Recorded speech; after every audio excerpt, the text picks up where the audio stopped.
In the 2024 season, I ran 3 HYROX Elite 15 majors and qualified for the HYROX Elite 15 World Championship. On paper, it sounds pretty good, but it felt like my results were pretty inconsistent.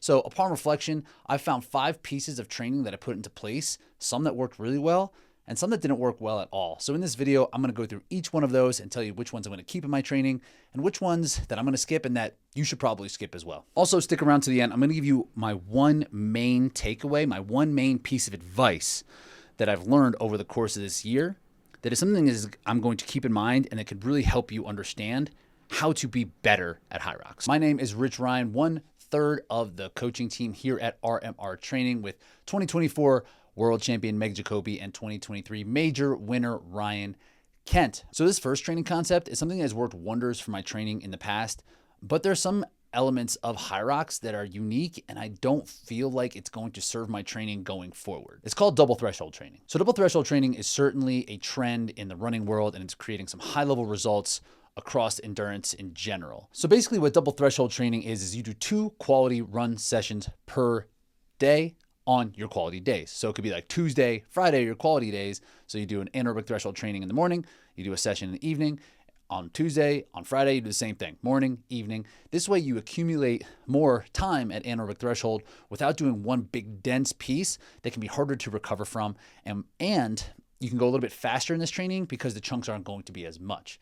So instead of doing one 30-minute session at anaerobic threshold, you do 2 20-minute sessions, which will get you 40 minutes compared to 30. And in those 20 minutes, you're going to be going a bit faster than what you would typically go because the pieces will be shorter as well. So if concepts like this are interesting to you, drop me a note down below so I can go a little bit more in depth around traditional training concepts for HYROX. So I really embraced double threshold training when I was training for DecaFit in 2022, a race that I ultimately did end up winning, which was a huge boost for my confidence and for my athletic career.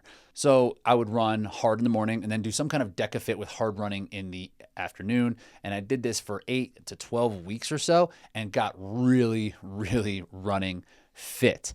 And it worked really well for DecaFit, which is a race that is about 30 minutes. So the issue with double threshold training for HYROX for me is that it's not that specific and I need to feel what a HYROX is going to feel like. I need the grind of it. And so breaking down the anaerobic training into smaller chunks that are a little bit faster, yes, it's great for fitness, but it didn't really mentally prepare me. And the physical preparedness was something that I would more have to trust and that I didn't quite feel. And I need to feel this race. So I needed to start to kind of put together these bigger chunks. And when I would try to stack a bigger HYROX workout and then another anaerobic threshold workout, it really more hurt my recovery because there wasn't as much time to recover between sessions and I wasn't quite getting to the intensity where I needed to be. So for me, it just doesn't work. I need to feel those bigger pieces and I find it easier to recover with a big chunk of training and then having days to recover between the next as opposed to kind of jamming things in there and then having these sessions be like a little bit too long. It was just a little bit too much and the training was less effective than it was for these shorter events like DECA. So I think double threshold training is a great way to improve your running. And if you just need to get better at running for HYROX, I think it is something that you should try and see if that works for you. But I don't think it's a great way to get prepared for actual HYROX events. So I'm not going to be doing this in the future. So if you're interested in more of the training side of HYROX, make sure you grab our RMR Essentials guide down in the description. It's 5 different workout styles that we put into pretty much every program that we do and every program that we put together for the athletes that we coach. It's free just down below in the caption. So this next concept was something that I absolutely loved. It was something that I put in place and I really look forward to, but it's not something that I think is going to work for me going forward. So I call this concept an acceleration week. And basically this is a big jump in volume from one week to the next. I would implement it about 3 or 4 weeks out from a key event. I would jump my training volume 25 or 30-ish% from the previous week in hopes to boost my aerobic capacity going into an event. I found that it takes about 3 or 4 weeks for me to really kind of feel my training, especially on the aerobic side, really kind of kick in. And that's about as much time as it takes to maintain your fitness as well. Once you have a big aerobic block in, things will last about 3 or 4 weeks before it starts to get detrained. So I would put this in a strategic place that would allow me to taper leading into a race. And hopefully I would get a little bit of an aerobic boost going into the event. There was one week where I was home all by myself and I was just so excited to train. I did some triple sessions. I just did a lot of time and I just gave myself the permission to do a lot. And in HYROX, it feels like there's always more to do. So I really look forward to this. It gave me permission to go harder than I would typically go. I wasn't worried about recovery because I knew I had some coming and I would just be right into a taper. So I didn't really worry about the things that I would typically be nervous about in training when it comes to doing more. So from my perspective, I absolutely loved it. It was so much fun, but I don't really think it did anything for me in terms of the races. When I did put this in place, I would be feeling better maybe 4 or 5 or 6 weeks after, and it was just a little bit too much training. So even though I wasn't worried about overtraining, I was still kind of getting to that point where I wasn't hitting the intensity that I needed. I wasn't recovering very well. By the end of the week, I was just kind of going through the motions, and it felt a lot more like gray zone work than actually productive HYROX work, which is ultimately the goal. So I would come out of it not feeling great. By the end of my last acceleration week leading into World Championships, I was completely spent. I tried really hard to hit some numbers and hit some heart rate data and just make sure that I was getting into the right spot. And I just like couldn't do it. I just couldn't go. It wasn't even that it was hard. It was just like, it wasn't there. It was just blah.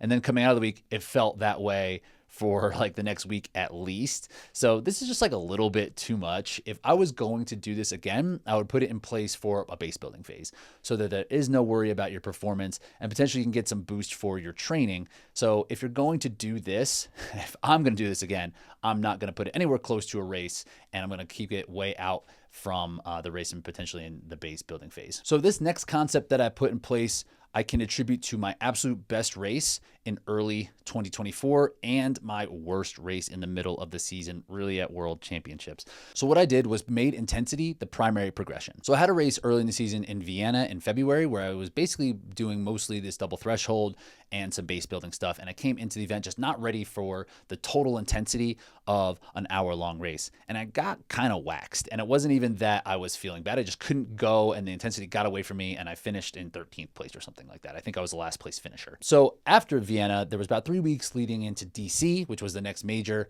And so I realized that I wasn't ready for the intensity. So I made the focus completely on intensity. So in those 3 weeks, I was just kind of cramming in there, hitting it really hard and going above my race effort for shorter duration with decent sized rest. And then come DC, I had my best result of the year. I ran a PR and qualified for the World Championships. So then leading into the World Championships, I decided like, yeah, this might be the move. Why don't I build a full progression out around this type of intensity? So when it comes to the race day, I can string together faster results and be ready for 60 minutes of a hard output. Made sense in theory, but in training, it became way too hard. I just wasn't able to hit the workouts the way that they needed to be hit because I was spent muscularly and aerobically halfway through it. And even though I was progressing slowly and building week over week, I would get to the same point and just be underwater. So it was really kind of like banging my head against the wall. The worst part was I was still able to complete these workouts. I was really spent and I wasn't able to go as fast or as well as I was going, but I was able to do them. So I was optimistic that come to the race, I'd be able to do it. And then I got to the race and the race was too long because the intensity was too high in my training that I was never able to sit in that discomfort that is kind of right at that anaerobic threshold. I was consistently over it. So I was never able to sit there and accumulate the appropriate amount of volume. So having intensity be the main piece of a progression just doesn't work. So putting this into place at key parts of a progression is very helpful to boost that RPE, to increase your efficiency, to help you feel what it's going to be like during the race when things get really hard. But for the primary progression, it's just too much. I'm not going to be doing it again, but I am going to keep these in place a little bit just so I can get this boost. So this next concept is super simple and very intuitive, something you might already be doing in your own training. I just call it aerobic strength training. So what it is you're just doing a zone 2 effort and making sure that you're doing it in a way that builds your aerobic capacity while doing some of the stations. So I put this in pretty much the entire season and I added more running and more specificity toward the actual race. So it would be something like 400 meter run, 25 meter burpee broad jump, 400 meter run, 400 meter ski, or something like that. It's pretty simple. from 30 to 60 to 70 minutes, whatever that looks like for you, which is a really easy way to build your frequency with these movements and to build some strength training. I like to hit each movement of HYROX twice a week in the last like 6 or 8 weeks leading into the event, just to build some of that volume in total. I've done things in the past where I've put it in my actual strength, like sets and reps, and it's productive, but it's just less efficient. This is great for the time of things. It's a little bit less boring than zone 2 or even regular strength training. The caveat here is making sure you're keeping your effort at zone 2. You could easily build this up into zone 3, zone 4 even, because you're getting a little bit carried away. And that's a huge mistake I see people make, is doing just like HYROX stuff all the time and just kind of staying in that kind of gray zone and not really having the intent that they need during the actual workout itself. So this is a bit of a trap because of that, but it's super effective, very easy, great to build your aerobic capacity, something I'm going to keep in my programs for the rest of the time. The final piece I want to touch on is probably the most effective thing that I've done in my training, and you can do this week and see some pretty good results from it. It's what I'm calling micro tapers. So really all that is organizing your rest and recovery days around your quality days so that when you come into those quality days, you can hit them hard. And this is, again, pretty intuitive, but I've been of the mind that building fatigue on my legs and body will help me get stronger and more fit aerobically, physically, mentally, and then the taper will kind of take care of that. And when I hit the taper leading into a race, all of a sudden I'll feel better. And I do feel better, for sure. It definitely works, but it's a little bit less predictable. In the past, I've been a little bit overcooked because I never really was resting in an appropriate way, and if I would take rest days at all, it would be built toward the back end of the week after I've done my quality session. So basically it was a way just to recover after being fatigued, but I'd build fatigue all week. So by the end, I was pretty tired and needed that rest day, again, if I took it at all. A lot of times this would just be an easy run or some type of aerobic, some type of machine work where I would call it like recovery, but I wasn't quite resting. So what I've done is put my rest days directly in front of a quality session. So when I come into that quality session, I'm feeling fresh mentally, I'm feeling fresh physically, and I'm just really excited to hit the workout. A key takeaway here is being fresh enough to perform at the level that you want to perform at during training. And in the past, I've just really kind of held on and kind of took this runner endurance athlete mentality. It's like fatigue is good, building fatigue is good, which it is, but there needs to be a place where you're hitting the workouts hard, right? This is still an event about intensity, about speed. It's not a slow grind. This is not a marathon. So I changed the way that I structure my rest so that when I would get to my quality sessions, I would go fast.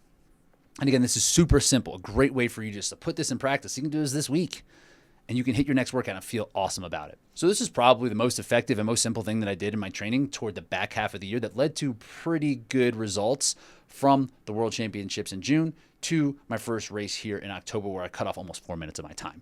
Making these small adjustments can give you big gains. So my last and most important piece of advice that is going to be in my head and should be in your head for the next time you're preparing for HYROX. Remember this: HYROX is not about training the most.